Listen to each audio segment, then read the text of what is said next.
Sejam muito bem-vindos ao podcast Caminho para o Gol. Estamos no ar e esse é o nosso terceiro episódio. Se você ainda não ouviu nossos episódios anteriores, nós estamos no Spotify, Apple Podcast e também no YouTube. Muita gente não sabe, mas nós também estamos no YouTube, então confere lá. Faz a busca nessas plataformas. Se você não está ouvindo por nenhuma delas, nós estamos em todos os agregadores de podcast. Então, procurar Caminho para o Gol e você vai ter acesso ao todo o nosso conteúdo, beleza? Como sempre, nós trouxemos um convidado. Mas antes de passar para o meu amigo Rafael, para a gente introduzir esse convidado de hoje, que vai gerar uma excelente conversa, eu quero lembrar a todo mundo do nosso momento The Book is on the Ball.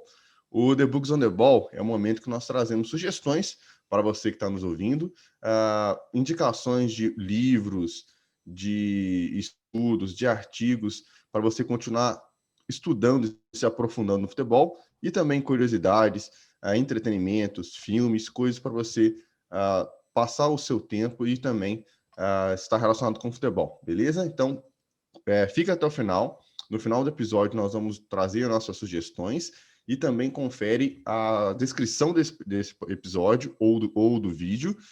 E no nosso Instagram, nós vamos deixar lá os links e todos os acessos para o The Books on the Ball. Beleza? Então, vamos começar. Seja muito bem-vindo, Rafael. Olá, Vitor. Prazer estar aqui falando com você novamente. Espero que o pessoal aí dê uma busca lá no The Books on the Ball. Tem aparecido muitas sugestões legais, muito TBV bom. O pessoal está falando muita coisa bacana, não só a gente, mas os convidados também. E hoje, o convidado, um grande prazer aqui, grande amigo. Eu acho que eu não conheço uma pessoa no futebol que não gosta desse cara. Um cara querido por todo mundo, um cara bacana demais e sabe muito de fisiologia, de preparação física. Estamos aqui hoje com o Igor Soalheiro.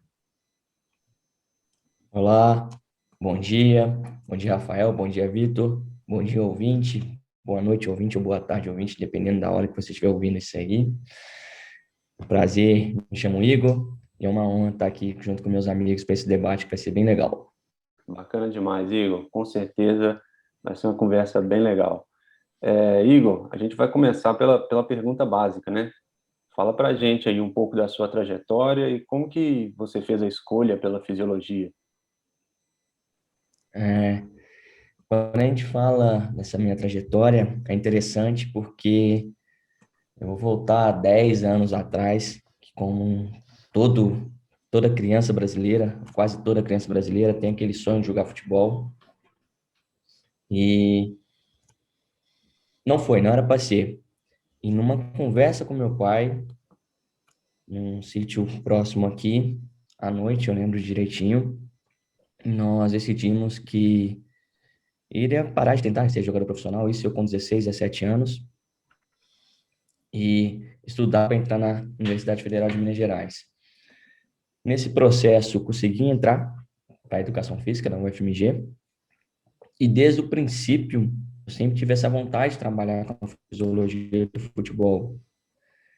Então, cheguei, procurei professores que estavam relacionados com a área, troquei ideias, troquei figurinhas com esses professores, participei de reuniões científicas durante esse processo, até que surgiu a oportunidade de fazer um estágio no América Mineiro, junto com o fisiologista e professor Vinícius Brandão, hoje trabalhando com triatlo.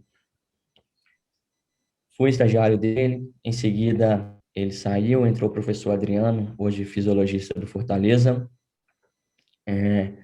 Continuei meu estágio lá e fui contratado pelo clube.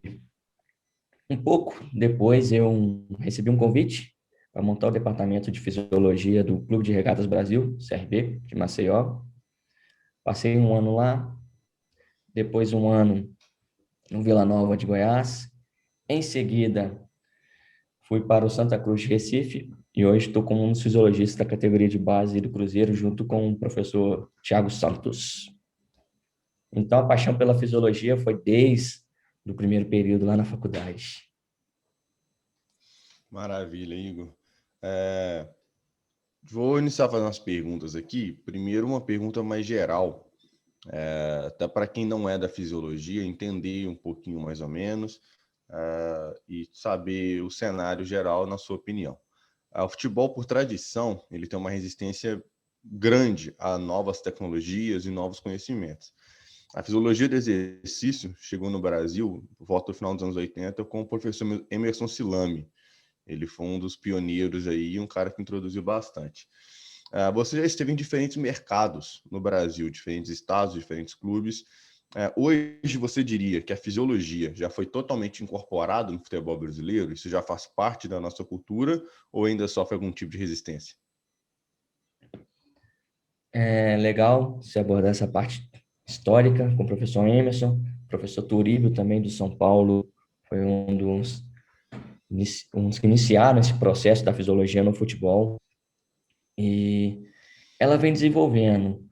Pelo que eu conheci das escolas, diferentes escolas que eu passei, às vezes existe o cargo de fisiologista nos clubes, mas o desenvolvimento na função ali, o investimento dos clubes nessa função ainda talvez não seja o ideal.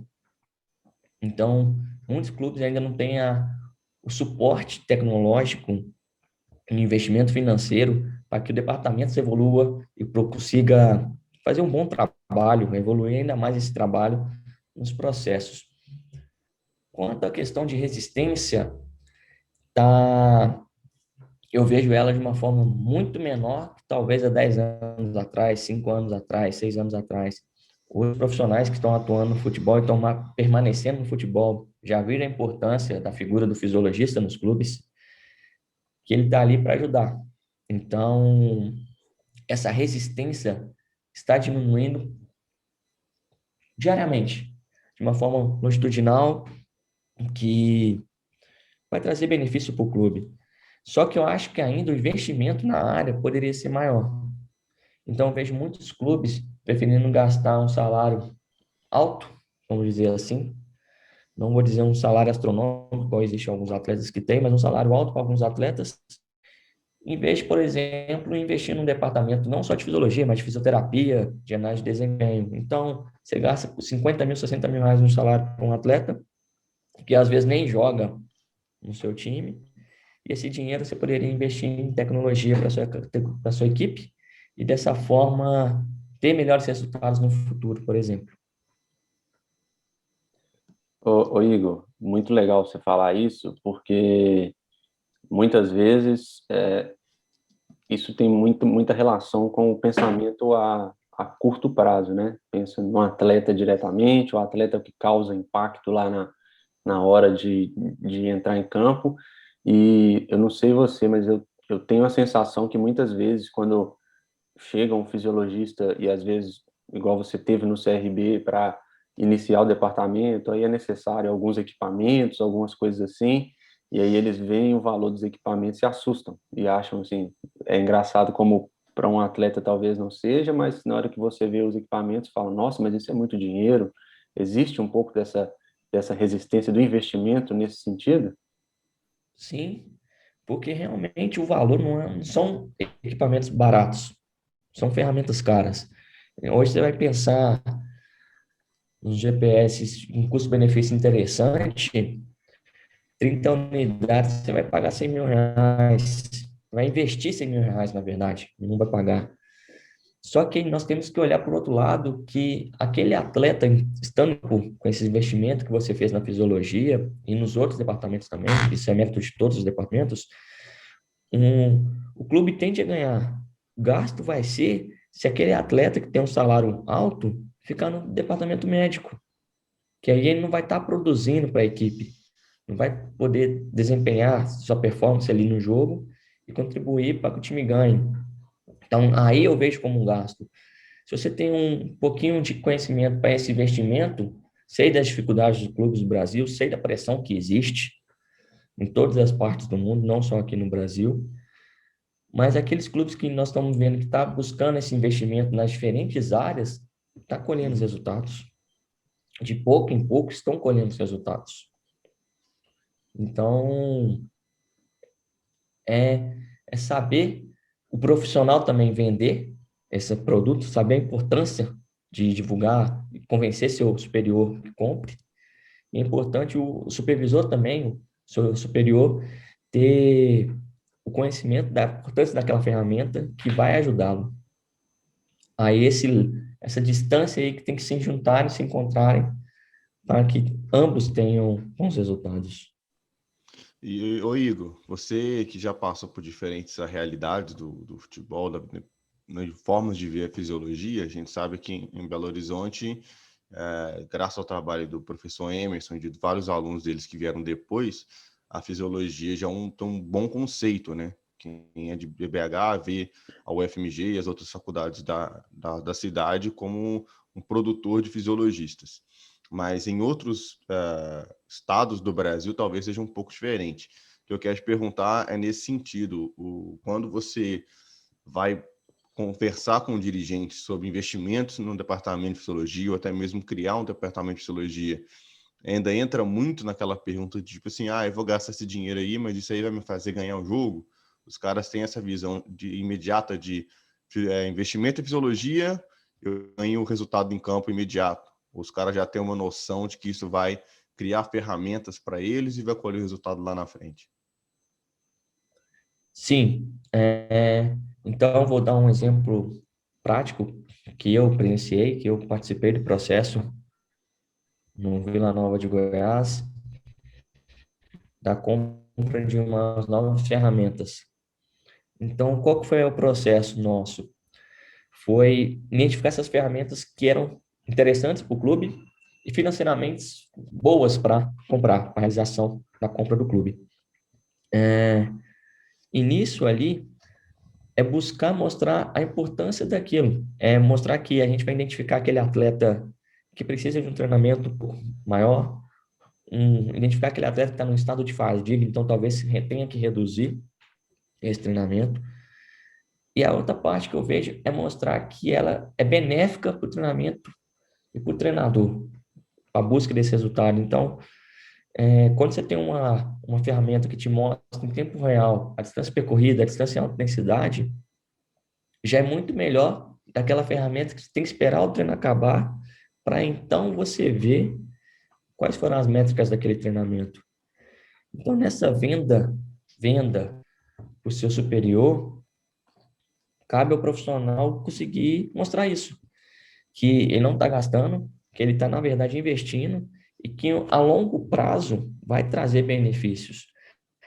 O resultado imediato, eles cobram isso, isso é normal, mas você tem que deixar bem claro também que não vai ser do dia para a noite que as coisas vão acontecer. É um processo longo, médio a longo prazo, mas que sim, que vai trazer bons resultados. Muitas vezes quando existe essa visão, né, de longo prazo, até mesmo a palavra que se usa é diferente, igual você falou, não fala gastar, fala vou investir, porque sabe que tá colocando dinheiro em algo que vai trazer um resultado a longo prazo, a médio prazo, vai dar frutos a partir do momento que tiver adaptado à rotina do clube. E aí, passando para uma outra parte, você trabalhou bastante tempo no futebol profissional e hoje tá de volta nas categorias de base. E no futebol profissional, a grosso modo, muita gente já sabe qual a função do fisiologista, que ele atua no monitoramento dos treinos e jogos, entre outras coisas que se faz, mas se fala muito do controle de descanso entre um jogo e outro, e isso é o que as pessoas mais sabem no futebol profissional, a função do fisiologista, vamos dizer assim, principal. Mas e nas categorias de base? Quais são as preocupações do fisiologista quando ele está na base? Como que isso muda? Como que muda a atuação? Excelente pergunta, Rafael. Além desse processo que é muito semelhante ao profissional de controle de carga de treinamento e monitoramento, eu vejo na base o fisiologista como mais um profissional que vai auxiliar na formação daquele indivíduo, daquele atleta.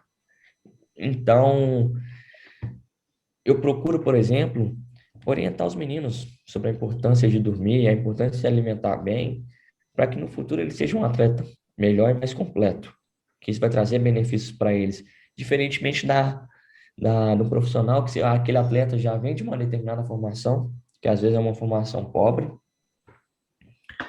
e uma cabeça um pouco mais fechada para receber novas ideias. Então, na base, a gente consegue modular um pouco mais isso desses meninos. Então, nessa ponto aí, o primeiro que eu vejo é a formação do atleta e a formação da pessoa. Explicar para ele por que é importante ele tomar determinadas ações e que aquilo vai trazer bons resultados para ele no futuro. Se não for ali no clube que ele está hoje presente, mas no futuro, em outro clube qualquer que seja. Então, é um primeiro ponto. Uma outra função do fisiologista que eu vejo, na base que tem um cuidado, é em relação a questões maturacionais, porque a gente não está trabalhando com um mini adulto, como algumas pessoas podem pensar. Nós estamos trabalhando com crianças e adolescentes. Então, é fundamental esse cuidado, entender o estado biológico daquele menino, daquele atleta, para conseguir prescrever trabalhos adequados para a sua situação. Eu não posso dar um treino pesado para um menino que tem um maturador tardio, por exemplo.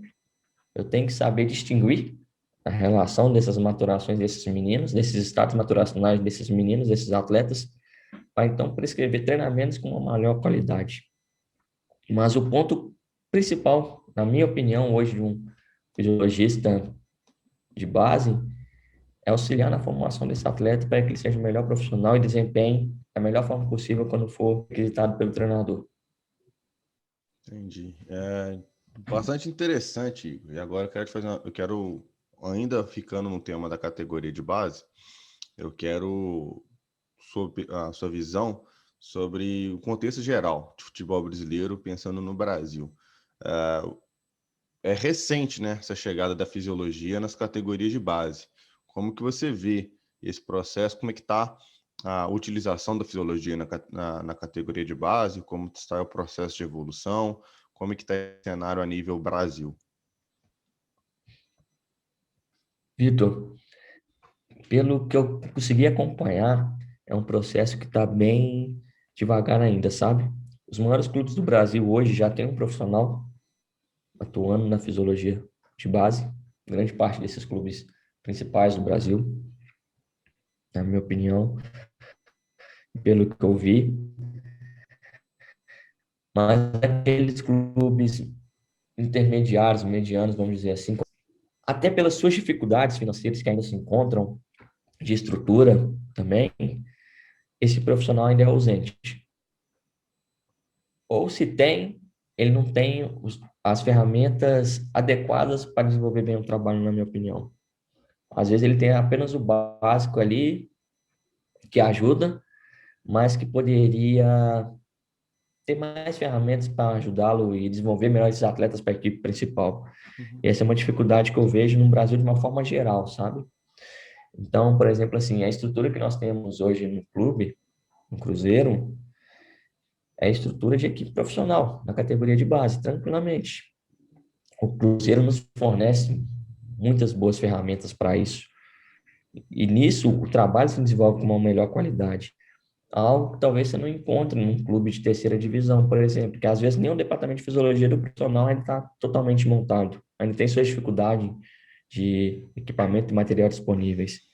Então, eu acredito que é um processo que estão reconhecendo a importância, mas pelas dificuldades que cada um tem da sua história, dificuldades individuais que cada clube tem, é um processo que ainda vai demorar a se consolidar de um fisiologista na categoria de base das equipes de primeira e segunda divisão, por exemplo, todas tiverem. Eu imagino que não são todos os clubes que têm isso aí. Então, eu acho que é um processo devagar, mas que está caminhando, sabe? O pessoal está começando a entender que também é importante ter. Ô Igor, você tocou num ponto para mim que assim é uma coisa que tem me intrigado bastante, que é você colocou a função como primordial do fisiologista na base, a questão da formação, dele conseguir, não é colocar na mente, mas explicar e fazer o atleta entender diversos pontos que, para um adolescente, não é muito fácil de entrar na cabeça dele, de que é importante para ser jogador, de que é importante para se tornar um atleta profissional. E muitas vezes, na base, muito mais do que no profissional, o atleta talvez tenha uma sensação de hierarquia, de receio com o treinador, porque existe a questão da dispensa e tudo mais.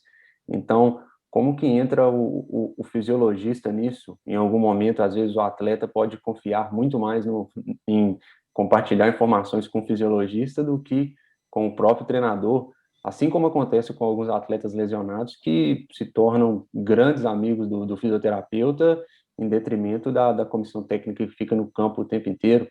Como que você vê essa relação que pode ser criada aí do fisiologista, que muitas vezes as pessoas acham que o fisiologista ele está como se fosse separado, né? Separado do grupo, separado da comissão técnica, e não é bem assim. Né? Exatamente. É interessante esse ponto, Rafael, e a figura do treinador é fundamental. O treinador, eu acho que essa distância ou aproximação entre atletas e treinador vai muito de como o treinador guia esse processo. Então, conheço treinadores que são fantásticos. Eu, por exemplo, do 17 que eu trabalho mais próximo junto a ele, o Mário, é uma pessoa fantástica. A forma como ele leva os atletas é de bater palma, é muito legal. E isso faz os atletas comprarem mais a ideia de projeto e entender a importância dos processos. Quanto a mim, o fisiologista é tudo aquilo que rodeia o processo de treinamento em campo, a gente trabalhar com eles.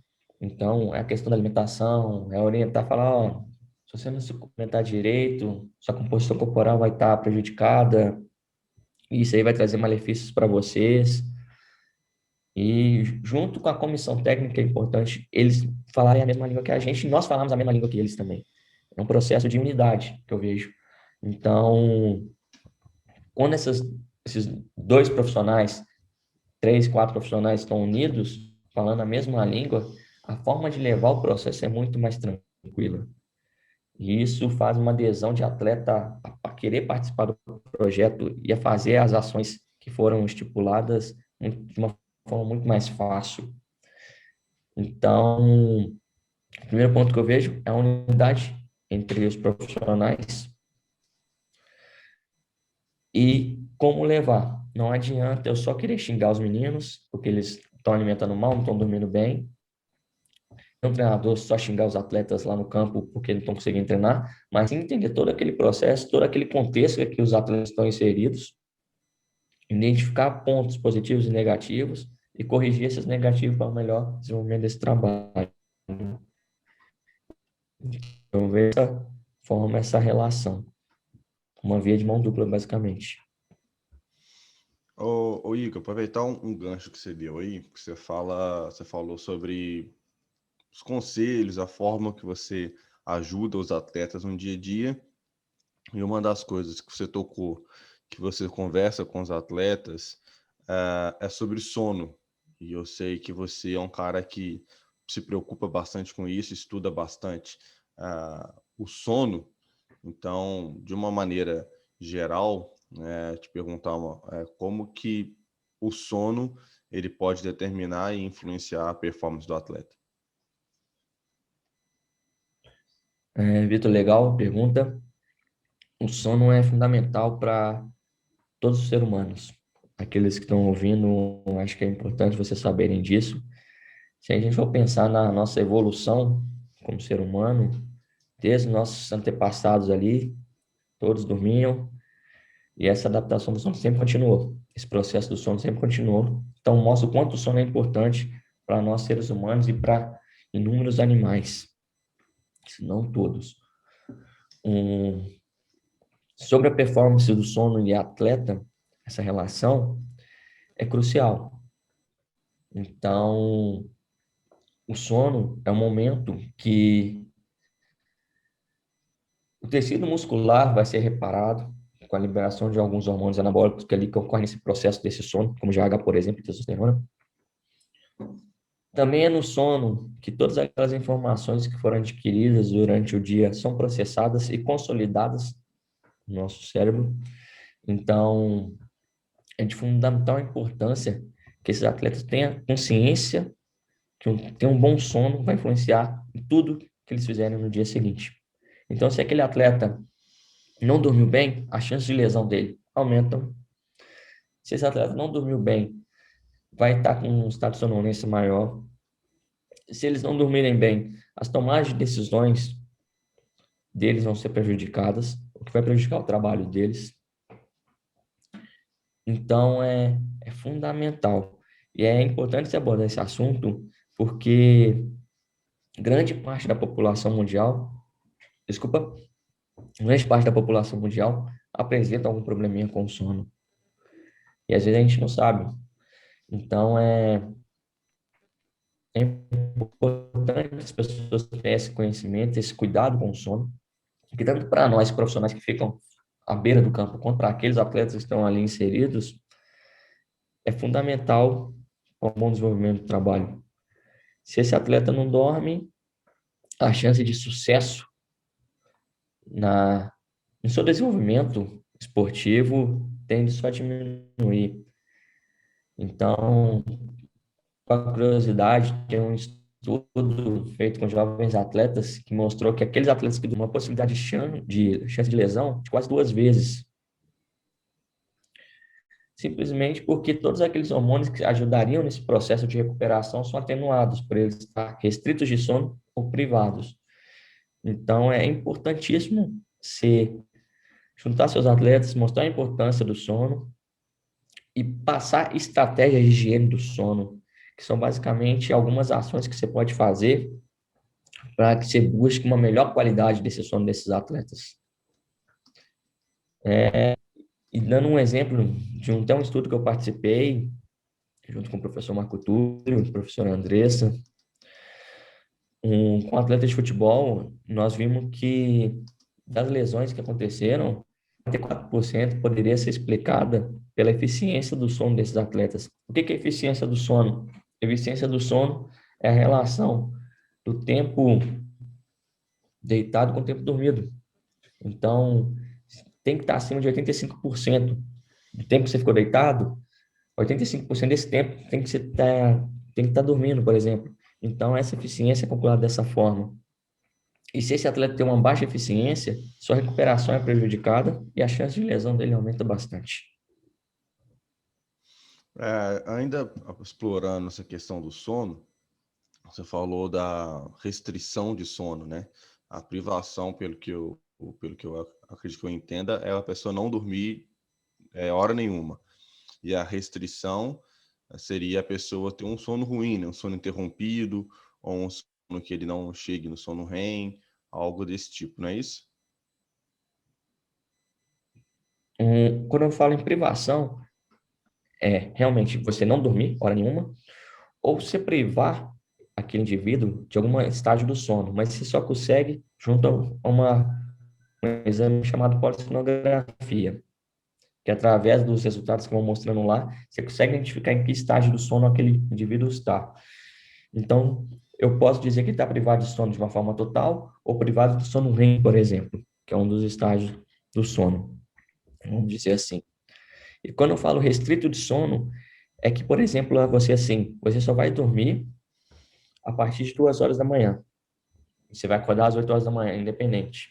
Então, estou te restringindo de sono nesse momento. Não estou preocupado, de uma certa forma, com os estágios do sono, mas sim o momento que você vai dormir, por exemplo. Então, é algo que é muito comum, isso é importante falar, é muito comum nos atletas, tanto os profissionais quanto os de base, eles terem essa restrição de sono, dormir menos que normalmente necessitam. E sobre essa restrição de sono, por exemplo, o treinador, ele pode tentar criar estratégia para diminuir e tudo mais. Mas, por exemplo, quando o atleta... Então, você diria que um treino muito cedo, ele pode ser prejudicial para o atleta? Se eu obrigo ele a acordar muito cedo para o treino, eu posso estar restringindo o sono dele? Isso pode ser pior do que... Com toda certeza. Sim, com toda certeza. Até na literatura já se fala que evitar treinos muito cedo, de preferência após as 8 horas da manhã. Em alguns casos, até mais tarde, dependendo da situação. Porque a gente tem que entender, pela nossa sociedade hoje, é, é muito difícil você fazer a pessoa dormir mais cedo. Hoje nós temos celular que fica o tempo todo ali com aquela exposição de luz, atenuando a melatonina, que é um hormônio que vai te ajudar nesse processo do sono. E aí tem a televisão, tem a quantidade de luz que nós somos expostos durante a noite. Tem uma situação interessante de se falar, como que o mundo mudou e quanto é difícil fazer as pessoas dormirem mais cedo, que não sei se vocês vão lembrar, mas 10, 15 anos atrás, ou até mais um pouquinho, chegava determinada hora na televisão, tinha aquele quadrante todo colorido na TV. Não tinha mais programação. Hoje não. Hoje é 24 horas. Então são as situações que podem sim atrapalhar nessa restrição de sono desses atletas. Podem gerar essa restrição de sono, na verdade. Esses atletas prejudicar seu sono de uma maior qualidade. Ô Igor, eu acredito que não só o celular, mas o celular seja um fator, seja um dos grandes vilões aí nessa história, não só neles, mas nos adolescentes, com certeza, porque é quase que um item de série. Todos eles vêm com um e estão sempre utilizando. Mas e no caso do futebol profissional, quando a equipe tem muitas viagens, isso dificulta o próprio atleta que tenta regular o seu sono, mas não consegue. Como que isso acontece? Sim, afeta em todos os sentidos. É, Pegando mais um pouquinho na literatura, já vi descrições que falam que os maiores relatos de problema do atleta é o problema com sono, profissionais, problema com sono e problemas com dor. A dor a gente sabe que é algo que acompanha o esporte de alto rendimento. E esses processos de aeroporto, viagem, jogos noturnos interferem diretamente, porque inibe, por exemplo, essa melatonina que foi mencionada anteriormente. Se ela é inibida, essa indução ao sono é prejudicada. Então, o atleta tem muito mais dificuldade em dormir. E, às vezes, o tempo disponível para recuperação não é ideal. Então, a gente pode pensar o seguinte: esse atleta jogou hoje, terça-feira à noite, aqui no Brasil, quando está acontecendo os Jogos de Libertadores agora, esses caras vão dormir 3, 4 horas da manhã. Só que às 6, 7, vamos dizer assim, agora não, mas em tempos normais, 6 e 7 ele estava levando a criança, a filha dele, para a escolinha. Então, se a gente parar para pensar, esse atleta teve 3 horas de sono. E, logicamente, cada um tem sua individualidade, mas, de uma forma geral, é necessário. Alguns autores falam de 9 a 10 horas de sono, tempo total de sono, para esse atleta ter uma qualidade adequada de sono. E eles nunca que conseguem isso, por essas dificuldades que a sociedade impõe para eles e a profissão impõe para esses atletas. Então, aí vamos entrar junto com isso as viagens, que geram situações de hipóxia, ambientes muito secos que geram desidratação, que atrapalham a recuperação, a própria luminosidade dos jogos e aeroportos. Então, você vê muito aqui no Brasil, até pela a malha aérea nossa, os clubes jogam, vão sair de madrugada, é uma noite a menos de recuperação. Então, pensa isso de uma forma longitudinal, durante todo um ano de campeonato. Os clubes do Nordeste, principalmente, passam muito por essa dificuldade, os clubes do Norte passam muito por essa dificuldade. São situações que interferem diretamente nessa recuperação. Consequentemente, vai interferir na qualidade daquele esportista e, no final, interfere no resultado. Então, fica muito mais difícil para esses clubes conseguirem boas campanhas durante os campeonatos devido a essas dificuldades todas que são impostas. Então, é um problema realmente muito grande e que atrapalha até o ritmo de trabalho da pessoa. Então, tem dia que ele joga à noite, tem dia que ele joga de manhã, tem dia que ele joga à tarde. E não tem um ritmo biológico certinho, um ritmo circadiano certinho, que ele vai entender que agora é o momento da minha modalidade. Então, isso tudo prejudica, com toda certeza. Então, tem um fator interessante nisso aí, que o pessoal conta, né, que, por exemplo, o Cristiano Ronaldo, você pode ser convidado para a casa dele, deu tal hora, ele fala, ó, pode ficar, fica à vontade na minha casa, mas eu tô indo dormir. Eles contam que o Tom Brady deu 8h30, 8 horas da noite, ele vai dormir, não importa o que esteja acontecendo. Ele está indo dormir porque ele precisa se recuperar. Óbvio, isso são casos de cara, assim, totalmente fora da curva, né? Mas sono ainda é um assunto muito recente no Brasil, no que é discutido para essa recuperação.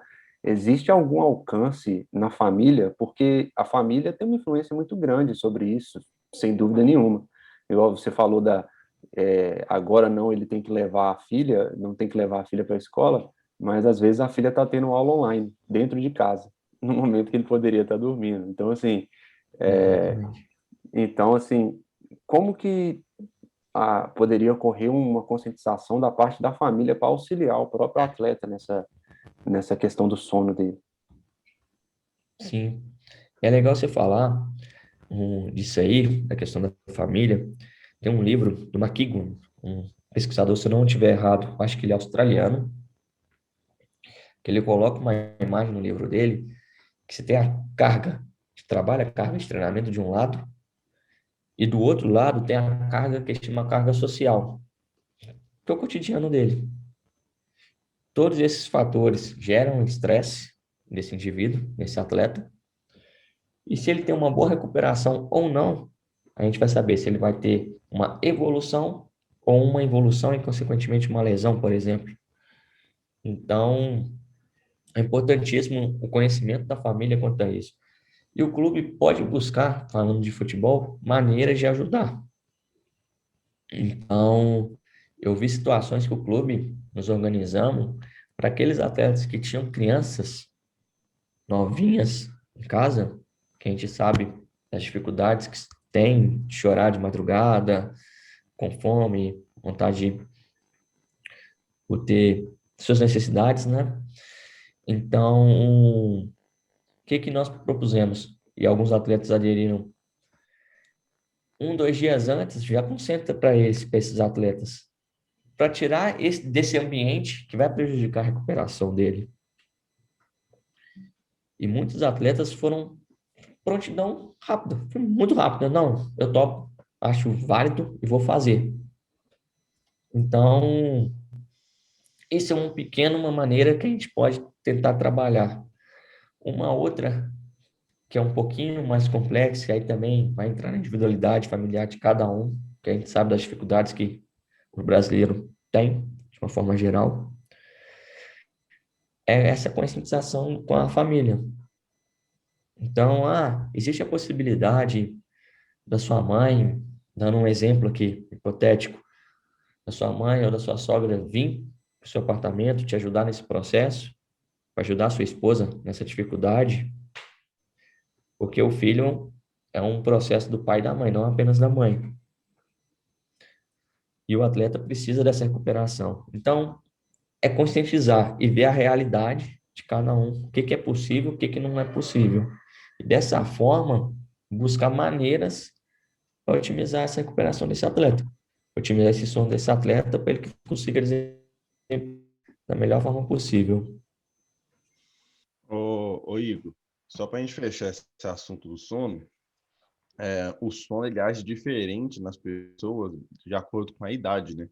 Como você falou lá, quando você está falando da base, o processo maturacional, qual que é a diferença? Como que o sono ele vai agir nas diferentes idades? O que que a gente, enquanto treinador, enquanto profissional de futebol, precisa saber para cada faixa etária do que os meninos precisam em termos de sono? Hum, então, dizer por idade assim, é uma forma até mais difícil para ser bem sincero, de responder. Você sabe que quanto mais novo, tende a ter um tempo maior de sono, de necessidade de tempo total de sono, isso com o tempo tende a diminuir. Então, vamos dar um exemplo aqui hipotético, enquanto um adolescente vai necessitar ali de 9 a 10 horas, por exemplo, dando um exemplo, bem hipotético, um adulto é de 7 às 9. Eu acho que o importante nesse processo é você conscientizar seu atleta, mostrar uma faixa de tempo ali ideal, 8, 9 horas ali, e saber como aquilo vai te ajudar no processo de treinamento. Então, uma situação que aconteceu, deu folga, alguns atletas já passaram a noite viajando para voltar a se apresentar ao treinamento pela manhã, por exemplo. É importante a gente informar essa situação para o treinador, que às vezes talvez não saiba, e orientar. Ó, seus atletas vêm de uma situação de não ter dormido bem.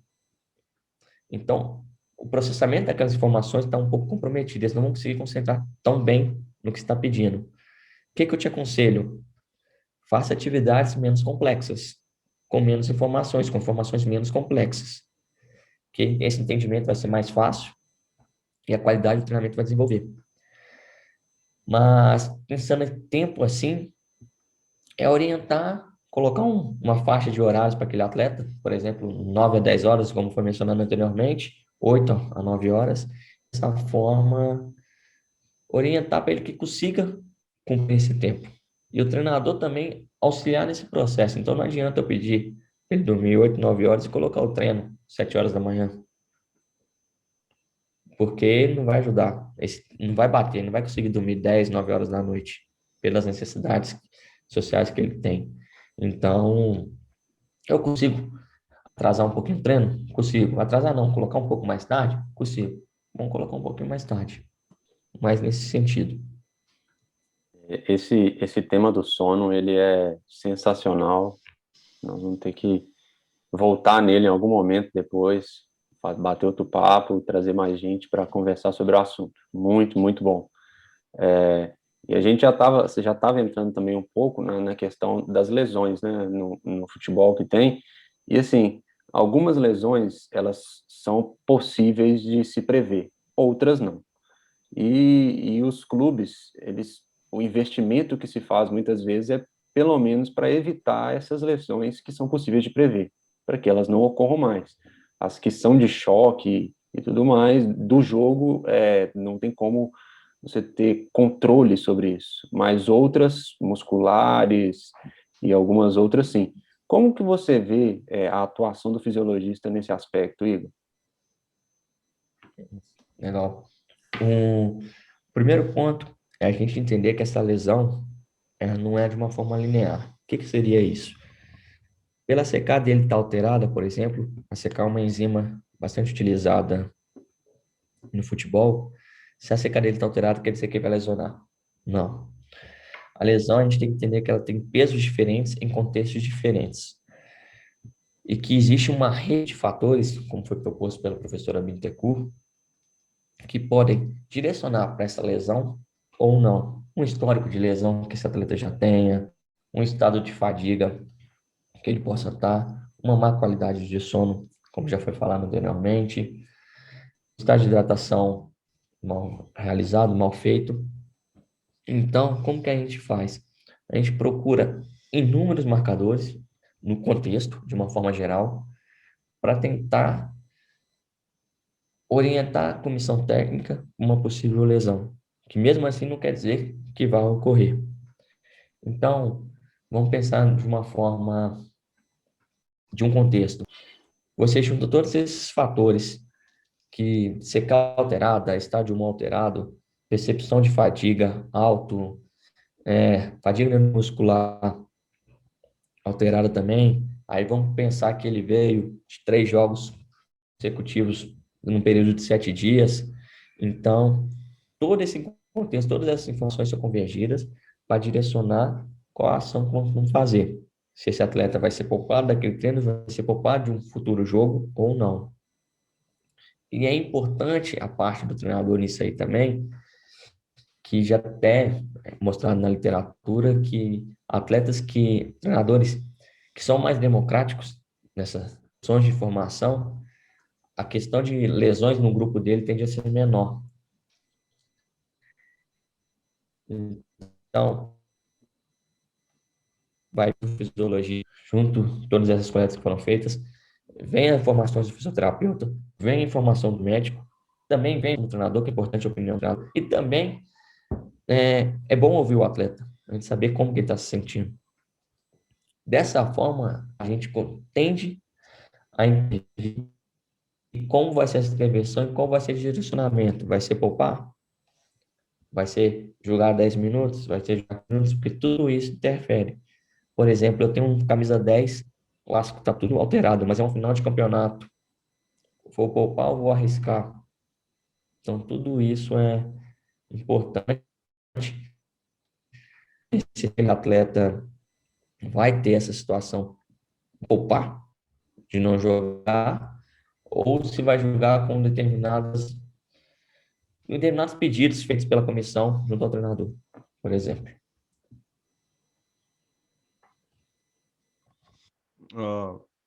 Ô Igor, você estava falando sobre os parâmetros aí, de a forma com que você vai analisar e pensar a cada momento. Essa é uma discussão que já havia acontecendo de alguma certa maneira, então, querendo a sua opinião, pensando na questão de monitoramento, né, dos treinos e jogos, quais são os parâmetros de carga interna e externa que você acredita que devam ser analisados? É importante a gente mostrar para o ouvinte, de uma forma bem simples, quando eu falo carga externa, é aquele treino que foi prescrito para aquele atleta, vamos dizer assim. Então, a distância percorrida que ele vai ter, a distância de alta intensidade, número de acelerações, número de frenagens. Quando eu falo em carga interna, é como o nosso organismo, como o organismo desse atleta está respondendo àquele estímulo. Então, vamos dizer o seguinte, eu posso pegar o Rafael e o Vitor e passar o mesmo treino, no intervalado de 30 metros, 10 tirinhos. A resposta interna deles, de carga interna, pode ser diferente. Enquanto um vai mostrar uma frequência cardíaca média de 80%, o outro vai dizer de 95%. Como a gente faz isso? Quais são as ferramentas? Carga interna, além de marcadores bioquímicos que a gente pode analisar, a gente pode olhar a frequência cardíaca, por exemplo, que é uma fitinha que fica no peito do nosso atleta, vai passando em tempo real essa frequência daquele atleta. Carga externa, temos aqui, mas existem anexados à fita também de frequência cardíaca já. E ali eu vou analisar a distância percorrida total, vou analisar a distância acima de 20, vou analisar distância acima de 25 km por hora, vou quantificar quantas vezes eles atingiram um sprint, quantos blocos de sprints repetidos foram feitos, acelerações que eles fizeram, frenagem que eles fizeram, e todas essas informações analisadas de forma individual para cada atleta, a gente vai conseguir entender o que aquele treino gerou de informação para a equipe, para a posição e para aquele específico daquele atleta.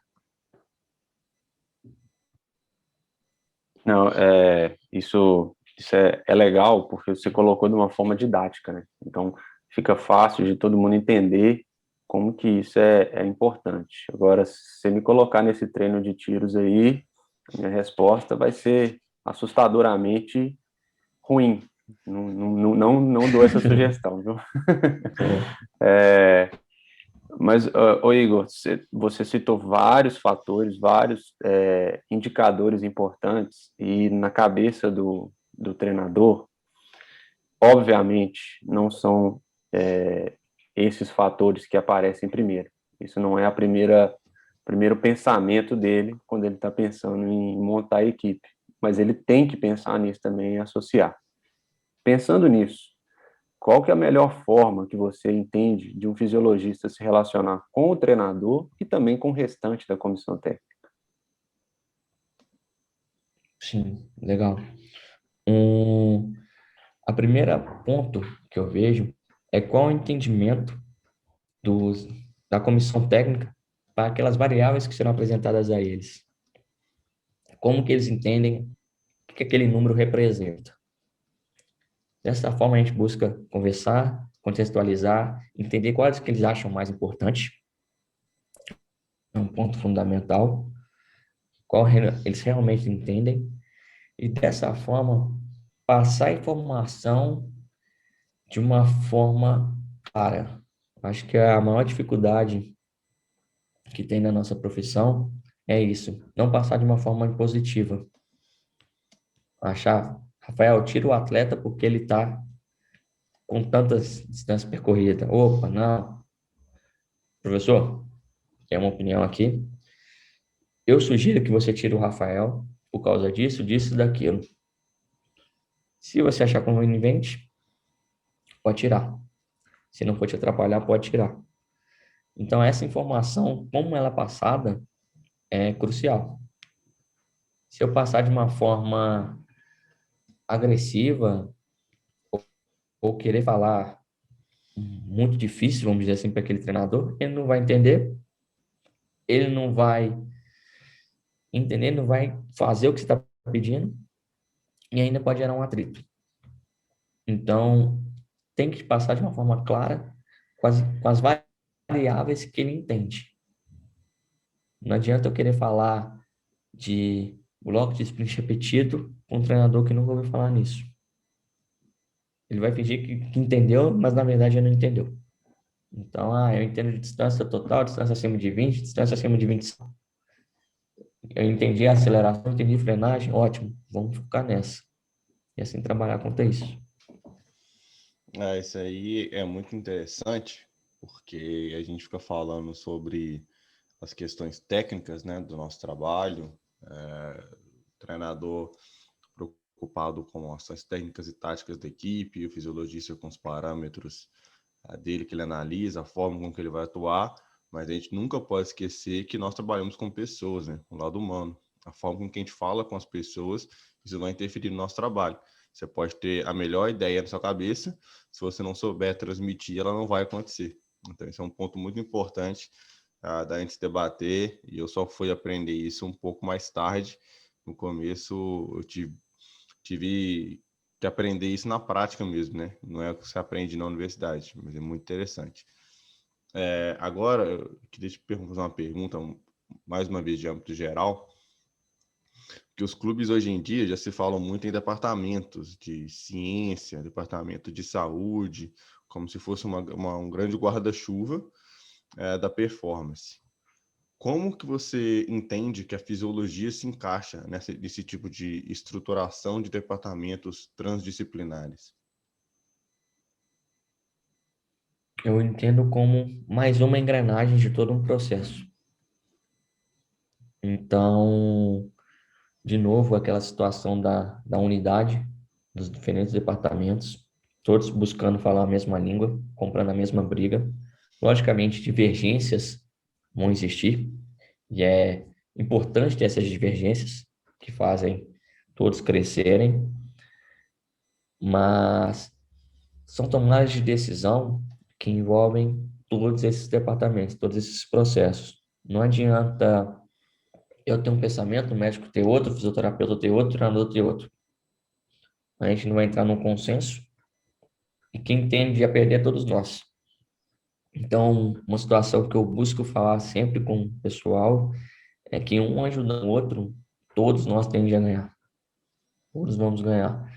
Então, a fisiologia tem a situação foi criado nessa situação que é o departamento da ciência do clube, mas eu vejo que todos os departamentos são importantes, todos têm suas ciências específicas.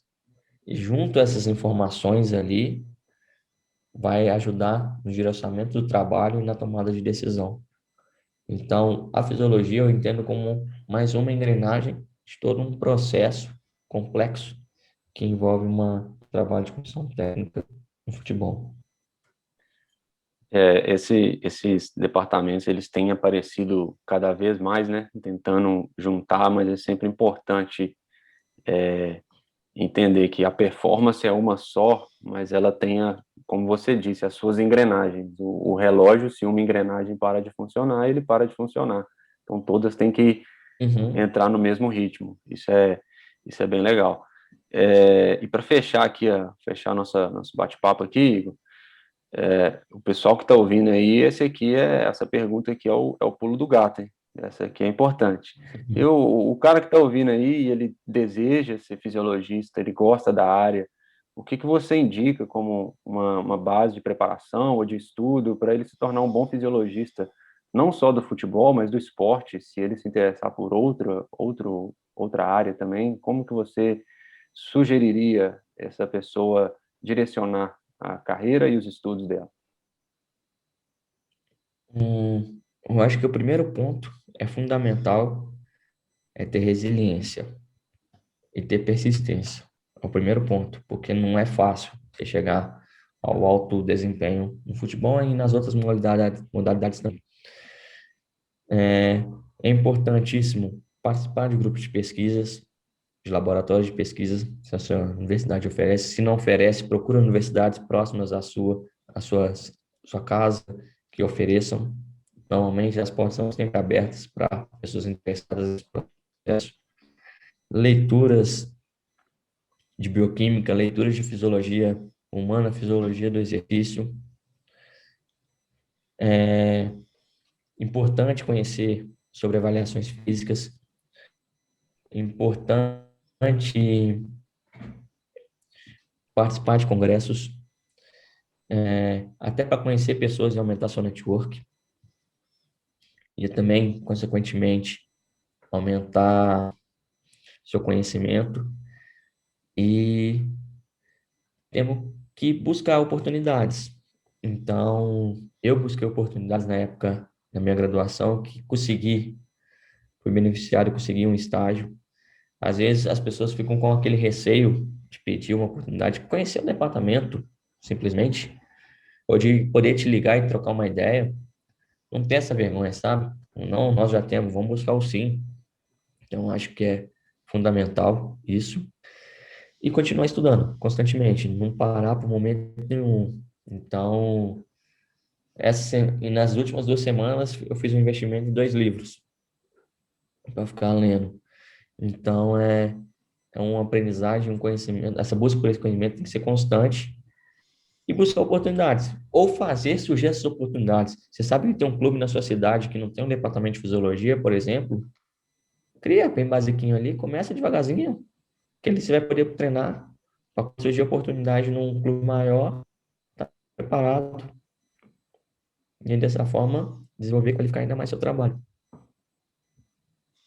Bom, Igor, Rafael, nosso ouvinte, o papo tá muito bom, mas está na hora do The Book is on the Ball. Olá, pessoal, esse é o The Books on the Ball. É a hora que nós trazemos sugestões para quem está nos ouvindo e a cada episódio trazemos coisas diferentes. Podem ser livros, artigos, reportagens, filmes, algo que possa te ajudar a continuar estudando, se aprofundando no futebol e estando por dentro desse meio, não é verdade? Bom, hoje a minha sugestão vai ser um perfil no Instagram chamado Sport Science Web, do professor Rodrigo Nakamura. Lá eles fazem posts curtos, trazendo os principais pontos de artigos científicos relacionados com a ciência do esporte, além de breves comentários também. É uma ótima forma de se manter atualizado da produção científica, do que tem discutido na ciência, e também uma forma de nos educar a usar as redes sociais, não só com um momento de lazer, de gastar um tempo ali se distraindo, tirando a cabeça, mas também de uma maneira produtiva, que também tem lugar para isso, é uma ferramenta muito importante que a gente pode usar nesse sentido também, beleza? Então essa é a minha sugestão. Agora, Rafael, o que você traz para a gente? Bom, Vitor, o meu TBB de hoje, eu vou começar, como você indicou, o Instagram, eu também vou indicar um outro perfil que eu acompanho. Tive a oportunidade de conhecer ele quando eu fui no Atlético Paranaense, que é o perfil do AF Sport Science, do André Fornaziero, que hoje ele está trabalhando na Aspire Academy, mas é um cara bacana demais e que coloca muita informação legal. E no Linktree dele vocês vão encontrar também o grupo no Telegram, ele disponibiliza artigos lá muito legais também. Então, assim, é outra fonte de conhecimento que está fácil a nosso alcance.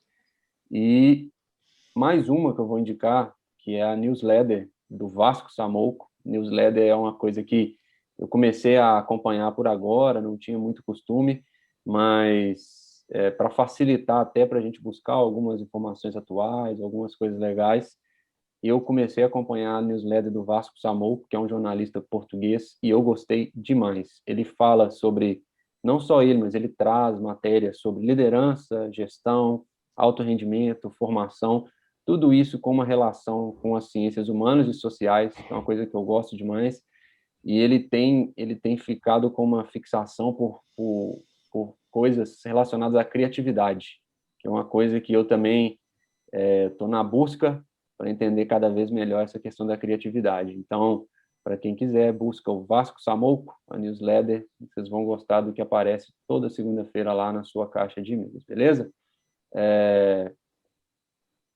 Igor, fala para a gente o seu TBB. Legal. Até uma antes que eu ia falar, você já falou, o professor André, que é uma página do Instagram fantástica, então vou ter que falar outras aqui. Existe uma que eu acho interessante, que apresenta os artigos legais para o pessoal que trabalha com futebol e quer iniciar esse projeto, que é a preparaçãofísica.net. Também tem um canal de Telegram que posta artigos ali. Um outro que me chama muita atenção, eu acho muito legal e vem desenvolvendo um trabalho muito legal no Flamengo, do professor Gustavo Monerá. Então, aconselho vocês também a buscarem esse profissional, entrar no grupo do Telegram dele, que mostra conteúdos muito interessantes. Um outro, pegando a linha do Instagram, que eu não posso esquecer, da professora Daisy, que foge um pouquinho da área do futebol, mas que existem assuntos que a gente pode interligar com o futebol, que é a ciência do exercício, da professora Daisy lá da UFMG, que é uma página muito legal também. Livros, posso falar vários, né, aqui, pessoal. A gente tem o Fisiologia do Exercício Aplicado ao Futebol, um livro recente, lançado. Vai ter uma aquisição recente, comprei ele agora mesmo, do professor Tamir e do professor Thiago Santi. Então, pessoas que querem trabalhar com futebol, é fundamental. Esse livro, comecei a ler, é bem interessante. E pensando em documentário, e é legal essa ideia, um que eu gostei bastante, Tudo ou Nada, tem na Amazon Prime, tem no Manchester City, tem da Seleção Brasileira, e saiu do Tottenham recentemente também, que ali você pode pegar pequenas informações que podem te ajudar no cotidiano. Logicamente, são realidades totalmente distintas que normalmente se tem aqui no Brasil, mas alguma daquelas informações ali, você pode refletir sobre elas nas suas tomadas de decisões no seu dia a dia. Então, para hoje, seria esse o meu conselho. Maravilha, Igor. Então, muito obrigado pela presença, pela disponibilidade, pelo papo. Você é um cara que tem um conhecimento muito grande, então poder trazer um cara desse nível para conversar com a gente, com os nossos ouvintes, é sempre um prazer. Espero te receber mais vezes aqui no podcast. Sem dúvida vai ser de muito proveito, um cara muito bom e, além de ser uma grande pessoa, um grande amigo, foi um grande prazer. Então, já aproveito o espaço também para me despedir de você, do Rafael e dos nossos ouvintes. Em breve estaremos de volta. Um grande abraço. Eu que agradeço o convite, seu, Vitor, do Rafael. Sempre é uma honra estar conversando com vocês, trocar essas figurinhas, essas informações. E fico bastante feliz realmente com o convite e espero realmente voltar mais vezes e conversar mais, porque é um assunto sempre muito bom falar sobre futebol, falar sobre o que nós gostamos, sobre a profissão que nós amamos. Realmente, assim, para quem ouviu o primeiro episódio nosso, nesse episódio 00, viu que a nossa intenção era aprender, sempre que a gente trouxesse convidados novos aqui. Hoje, para mim, com certeza, o objetivo foi cumprido, tranquilamente. Eu vou falar uma coisa, tá, Vitor? O sarrafo está subindo. O sarrafo dos convidados está subindo.